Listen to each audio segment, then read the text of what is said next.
Find the limit as x approaches a. Here's x equal a.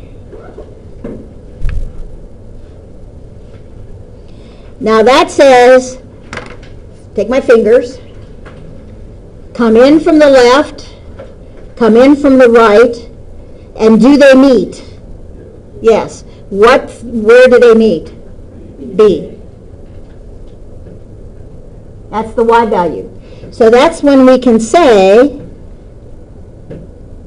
that the limit as x approaches a of my graph, which is f of x, is b. That says if x equals a, y equals b. It's the y value.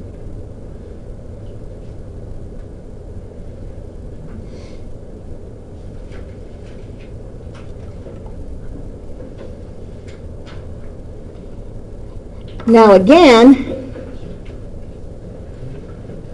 this is x equal a.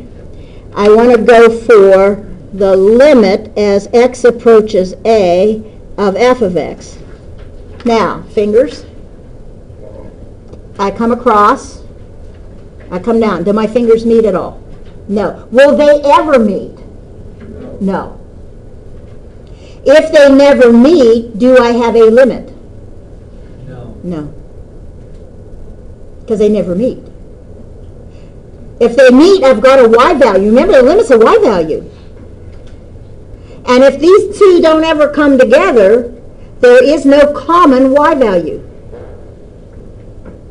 This one has a y value of b. This one has a y value of c. Are they equal? The answer ends up being no.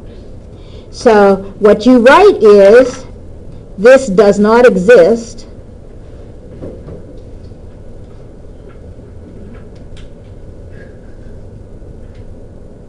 And I know you're lazy like I am, and this is what we normally do.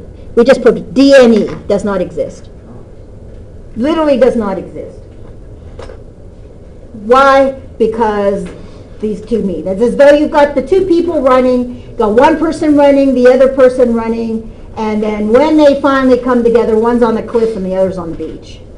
And the best they can do is wave at each other because they're too far apart. So the limit's not going to exist.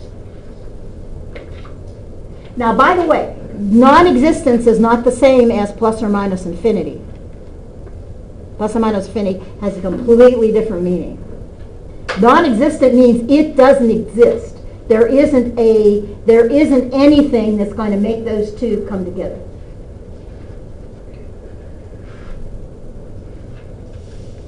Find the indicated limits. Now we're at a plug and chug. Find the limit as x approaches -1. That says plug her in, plug it in. So just plug it in.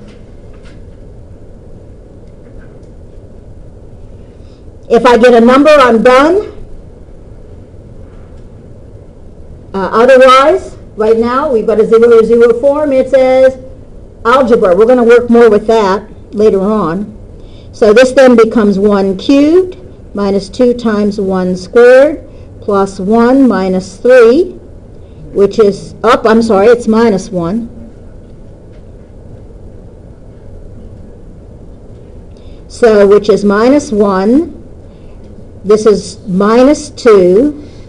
Minus 1, minus 3, and it looks like it's minus 7. I have a number, so is it a limit? Yes. Yes. It is the y value at that x value. So it's a nice, well-behaved cubic. And cubics come in two flavors. It's either like this or like that. And you can see, if I run my fingers along the graph, at any point on that graph, will they meet? Yeah.